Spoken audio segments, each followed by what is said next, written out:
Baba A with another great person lesson today.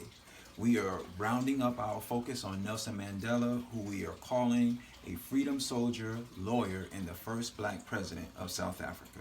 Now, when we left off last, there had been the 1960 Sharpeville massacre where 69 unarmed South African protesters to apartheid were brutally killed by the South African police. Shortly thereafter, Nelson Mandela was acquitted of the trial that he was put on, and in 1961, the ANC, which is the Organization of African National Congress, which Nelson Mandela was heavily involved with, they decided to take a new strategy for protesting apartheid. They opened up a military division called the Umkhonto weSizwe, or the Spear of the Nation. And Nelson Mandela was helping to lead this military division, and he traveled around the African continent building support and getting some military training.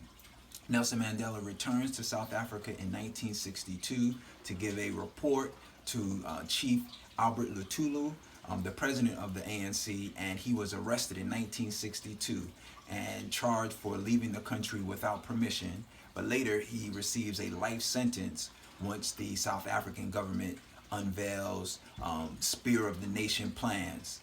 While in prison, Nelson Mandela begins to organize for better conditions there in prison.